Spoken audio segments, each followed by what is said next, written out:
nothing that we've done post-World War II makes any financial sense. None of it actually returns more revenue than it generates in costs.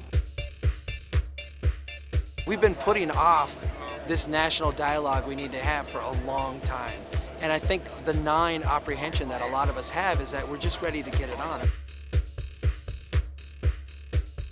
I simply ask the question, why don't we just cut Washington, D.C. out of the equation?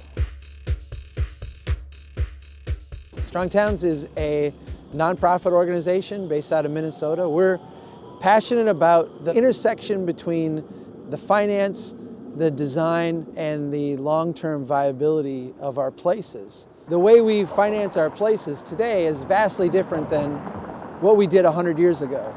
The way we used to build our places was much more incremental, much more organic, much different funding mechanisms than what we've used post-World War II in the suburban experiment.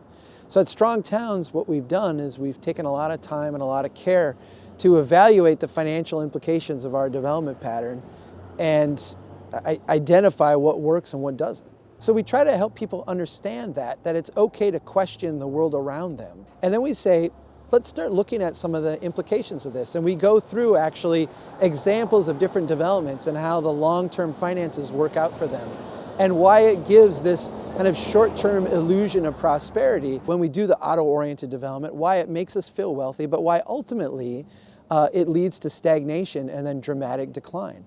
If you look at the federal DOT and you look at the system of bringing in gas tax and sending it back to the states, as a way to maintain our highway systems, it's simply not working. I mean, we have dimes, nickels on the dollar of revenue coming in for what is ultimately needed to maintain everything that we've built.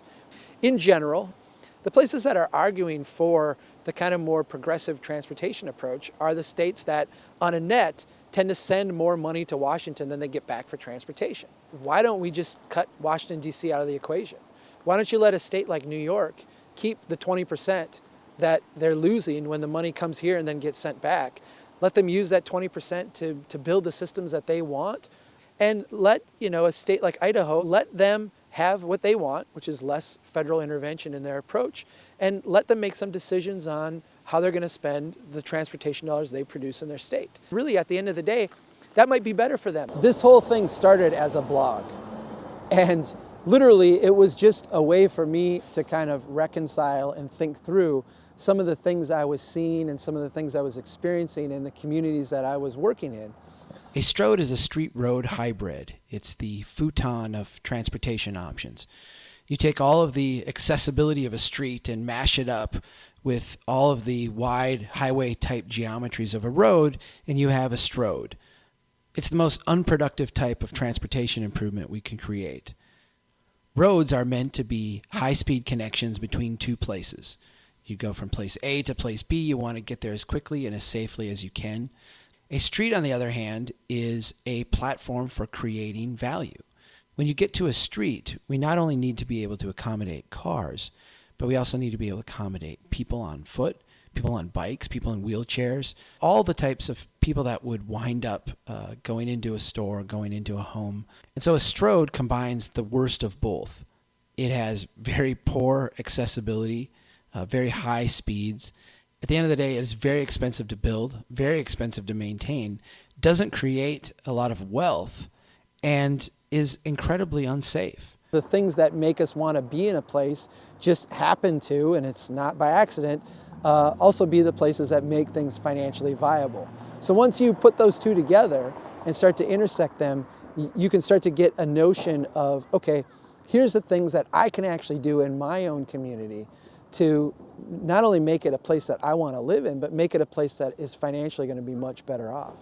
How in the world do we have an economy where that can possibly be true? And why are we okay with having that economy? And why are we okay with having that economy? Amen. When I started doing the podcast, I had a friend of mine say, podcast, what a great idea. Please tell me you're not going to talk the whole time. And that's been a lot of what it's wound up being. We explore mostly whatever topics we're talking about on the blog. Some people are reading people, some people are listening people, some people are watching people. And so we've kind of tried to branch out to capture all of them. We drove all the way to Bismarck, North Dakota once. It was 6.5 hours and wound up giving the presentation to 4 people. And we felt that was successful, you know, we were sharing this message and we were improving it as we went. All of a sudden in 2012, everything just exploded. We visited over 50 different cities, 50 different groups that year, gave the presentation to groups of hundreds of people. It is amazing to see the crowds growing and the number of people show out and just the enthusiasm for the concept of building a strong town, building a resilient place. I always tell people, if you want to do honor to what we're doing, if you think what we're doing is great and valuable, pass it on. I mean, we make all of our stuff free to use, to copy, to pass around. I think we're headed into a tough time, but there's a lot of good in essentially a good hard reset. And so to me, the optimistic message is the kind of waiting, the road that we've been kicking the can down is coming to an end, and that's going to force us to make some tough decisions. I'm confident that when faced with it, we're going to make good decisions, and they're going to make us decisions that will put us in a better place, not only for us, for our kids, for our grandkids, make our country a stronger place, make it a better place to live.